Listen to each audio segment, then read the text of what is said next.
열왕기하 23장 21절로 23절까지 다같이 한 목소리로 합독을 하도록 하겠습니다. 열왕기하 23장 21절로 23절 시작. 왕이 우백성에게 명하여 가로되 이 언약책에 기록된 대로 너희 하나님 여호와를 위하여 유월절을 지키라 하며 사사가 이스라엘 때 다시던 시대부터 이스라엘 열왕 시대에든지 유다 열왕의 시대에든지 이렇게 유월절을 지킨 이가 없었더니 요시야 왕 18년에 예루살렘에서 여호와 앞에 이 유월절을 지켰더라. 아멘. 열왕기하 23장 21절서부터 23절까지 그 내용은요, 요시야 왕에 대한 이야기입니다. 여러분께 정해놓은 제목이 가야 할 길입니다. 가야 할 길. 우리는 요시야 왕을 볼 때에 상당히 그러니까 요시야 왕이 가지고 있는 하나님을 향한 믿음의 세계다. 이런 부분에 대해서 요즘도 생각을 잘 안 합니다. 또 어떤 양반들은 요시야 왕에 대해서 저주받은 왕 이렇게도 얘기를 합니다. 그런데 해석 불가한 부분들이 또 요시야 왕이기도 합니다. 그런데 하나님께서 요시야 왕한테 지금 주고 있는 말들은요, 열왕기하 23장에서 시작된 이런 부분이 아니고 요시야 왕의 이름이 나라가 둘로 갈라질 때에 등장된 이름이 요시야야. 그러니까 이스라엘이란 나라가 원래는 통일왕국이었었죠. 그런데 여로보암 때에 또 르호보암 때에 나라가 둘로 나뉩니다. 그때에 유다에 있는 하나님의 선지자가 베델에 가가지고 여기에서 여로보암 왕을 만납니다. 그리고 여로보암 왕 앞에서 예언을 하기를 다나 내 위에서 요시야라는 사람이 일어나서 그 요시야라는 사람이 단 네 위에다가 제사장들의 뼈를 불태울 거다. 이런 얘기를 했습니다. 이 얘기가 끝나자마자 왕이 제사를 드리다 말고 저놈을 잡아라 라고 명했습니다. 그러자마자 왕의 손이 딱 펴져가지고 안 굳어지는 거지, 이게. 그게 깜짝 놀란 거예요. 그래서 선지자한테 그러면은 나를 위해서 기도해달라 그랬더니 다시 팔이 오므러지는 그런 사건이 일어났었습니다. 그때 등장된 이름이 요시야라는 이름이다고, 요시야. 그 요시야라는 그 사람이 그때는 사람이 아까 해도 세상에 나지 않았던 사람인데 그로부터 100여 년 60-70년 100여 년 이상이 지나고 난 다음에 요시야라는 사람이 등장을 했습니다. 근데 문제는 요시야 왕의 아버지 이름이 뭐예요? 요시야 왕 아버지 이름이 뭐지? 모르죠? 요시야 왕의 아버지 이름이 아버지다고. 그 다음에 요시야 왕의 아버지의 이름이 할아버지죠. 그 다음에 요시야 왕의 아버지의 아버지가 증조 할아버지. 맞잖아. 틀렸나? 하여튼 그렇다고. 그래서 히스기의 아들이 므낫세의 아들이 아몬 아들이 요시야입니다. 요시야. 근데 요시야 그 다음 때입니다. 그 다음 때는 이제 다음 때가 여호야긴 그 다음에 시드기야 이렇게 나와 있다고. 이스라엘 유다 사람 왕의 족보입니다. 시드기야. 그런데 하나님께서 예레미야한테 므낫세 왕의 죄야, 그 죄로 인해서 내가 이스라엘 민족을 바벨론 나라에 70년 동안 포로로 보내버리겠다. 이런 이야기를 하셨습니다. 포로로 보내겠다. 그 다음에 이제 므낫세 아들 아몬이 하나님께 죄를 범하고 그 뒤에 요시야가 태어났다 이 말이에요.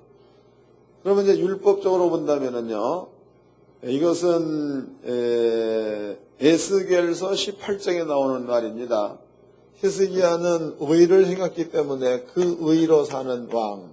그 다음에 므낫세 왕은 죄를 졌기 때문에 죄로 인해서 살다가 간 사람. 아몬 역시도 죄를 졌으니까 죄인이 되는 겁니다. 요시야 왕은 의인이야. 의인이기 때문에 요시야 왕은 복을 받아야 맞다는 거죠. 그런데 성경에 보니까 요시야 왕은 복 대신 하나님께서 요시야를 죽였습니다. 죽여버렸다 이 말이에요. 그럼 이것은 우리가 이렇게 볼 적에는 이게 말이 안 되는 소리다고. 학자들도 말이 안 되기 때문에 요시야 왕에 대해서 의문을 갖고 있는 거다가 왜 죽었나 말이지. 주의 일을 열심히 했는데. 그런데 하나님께서 이스라엘 민족으로 바벨론의 포로로 보내버리겠다라고 계획 세운 것은 므낫세 때 세운 겁니다. 그리고 이스라엘 민족을 바벨론으로 포로로 보낼 때는 시드기야 왕 시대에 보냈다 이 말이에요.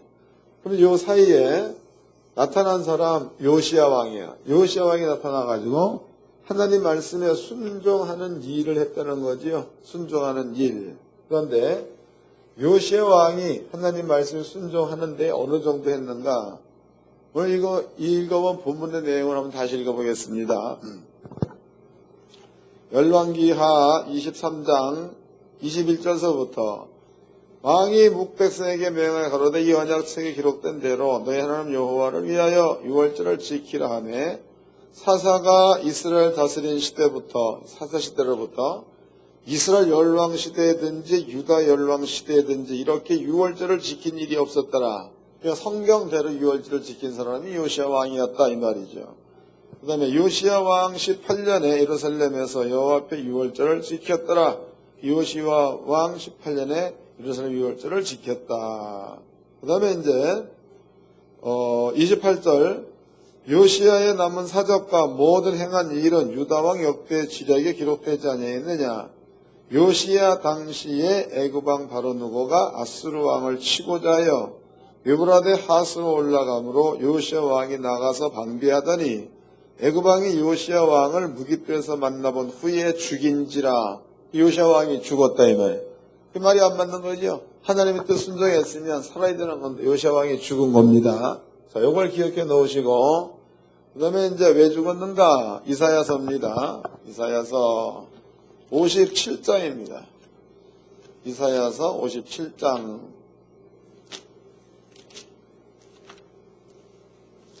1절서부터 읽겠습니다. 이사야 57장 1절 의인이 죽을지라도 마음에 두는 자가 없고 자비한 자들이 취하여 감을 입을지라도 그 의인은 화액 전에 취하여 감을 입은 것인 줄로 깨닫는 자가 없도다. 여기를 봅시다 이제. 그럼 이사야 57장 말씀대로라면 화액이야 화액. 화액이라는 얘기는 성경대로 얘기하면 심판이라는 말이 들어야 되는 거다고. 심판.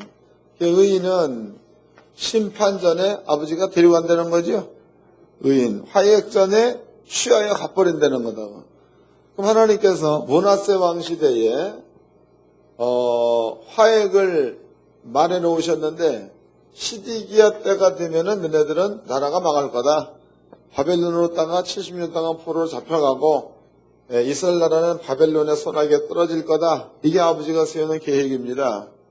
요 사이에 의인 요시야 왕이 일어나가지고 하나님 말씀에 순종하는 일을 했다 이 말이.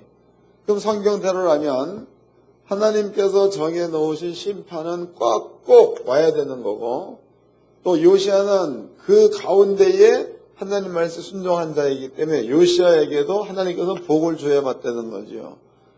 그러면은 심판 전에 하나님이 줘야 될 복은 요시야를 하나님의 나라로 데려가 버리고, 그러니까 노아와 같은 거다고. 심판이 이를 때 노아는 어디요? 방주 속에 들어간 거죠. 이런 것처럼 요시야 왕은 아버지가 데려가 버리고 땅에는 심판을 줬다. 이런 뜻이 되는 거다. 그럼 이제 땅에 하나님께서 계약해 놓은 심판의 기간이 시드기야 왕 때가 되면은 이스라엘 민족한테 임하는 겁니다. 요 사이에 아몬 왕, 요시야 왕, 여호야킨,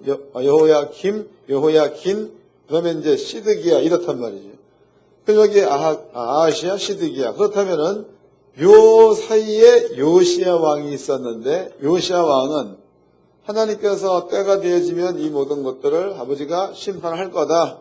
이런 모든 일들을 요시야 왕은 어떤 면에서 본다면 예레미야가 떠드는 상태, 예레미야가 이미 말해놓은 상태이니까 조금 있다가 이스라엘은 멸망할 거다를 백성이 다 알고 있다는 이야기죠. 뭔 얘기인지 아시겠어요? 그럼 요시야 왕은 알고 있다는 거예요. 알고 있는 그 가운데서도 요시야 왕은 하나님의 말씀에 순종하기 위해서 유월절을 지켰다. 그런데 어느 정도로 지켰느냐? 사사시대로부터 이스라엘의 열왕 때나 유다 열왕 때나 요시야 왕처럼 유월절을 지킨 왕은 없었다라고 표현되어 있는 거 보니까 성경대로 철저하게 요시야 왕은 유월절을 지켰다 이렇게 볼 수 있는 겁니다.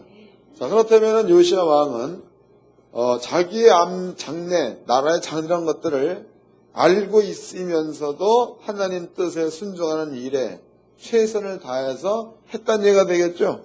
그런 결론을 뽑아낼 수가 있다고. 여러분께 그 들려드릴 말씀의 제목이 뭐냐 하면, 제목이 가야 할 길이야. 가야 될 길. 그럼 요시야 왕은 유다의 왕으로서 가야 될 길을 분명히 알고 그 길로 간 사람이다고. 그럼 여러분들은 하나님의 길을 알면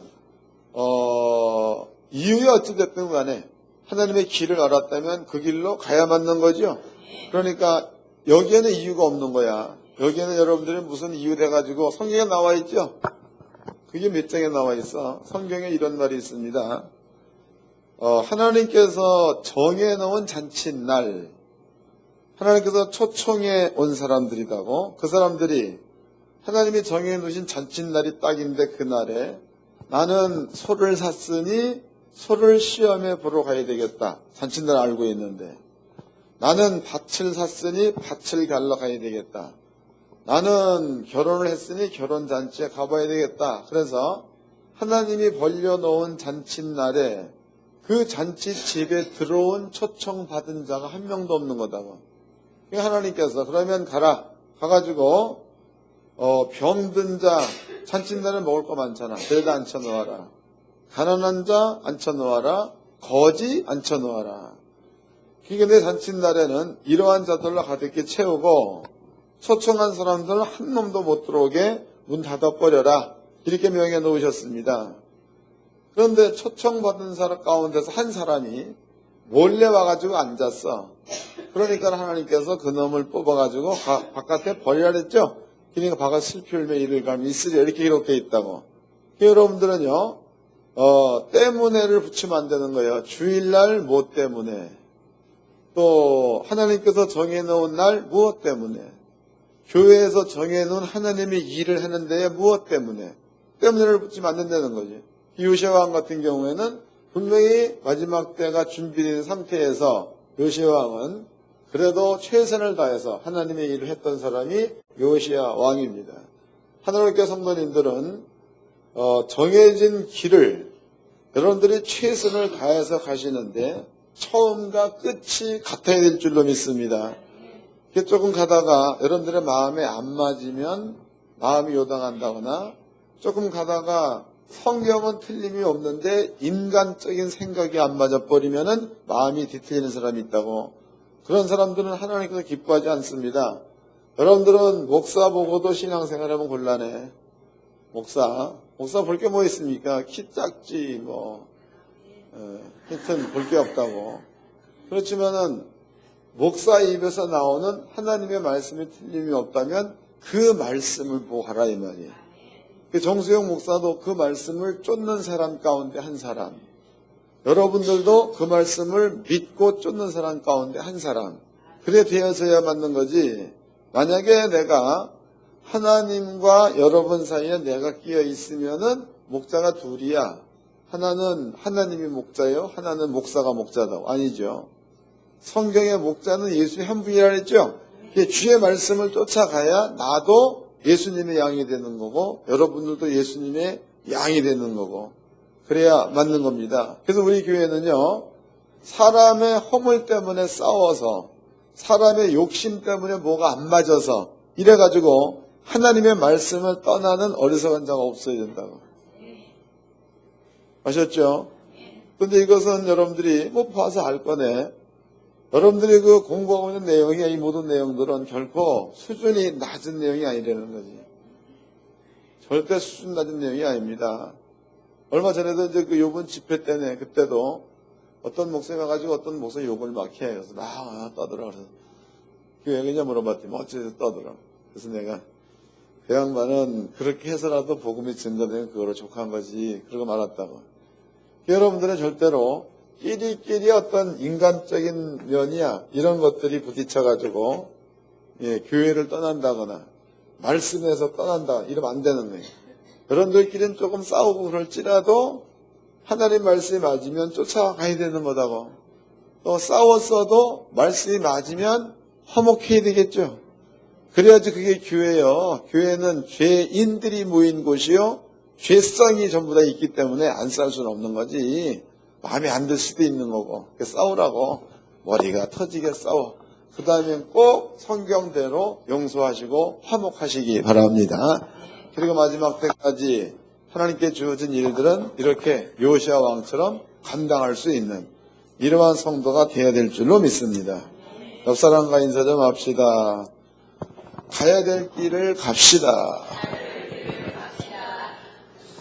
기도하겠습니다.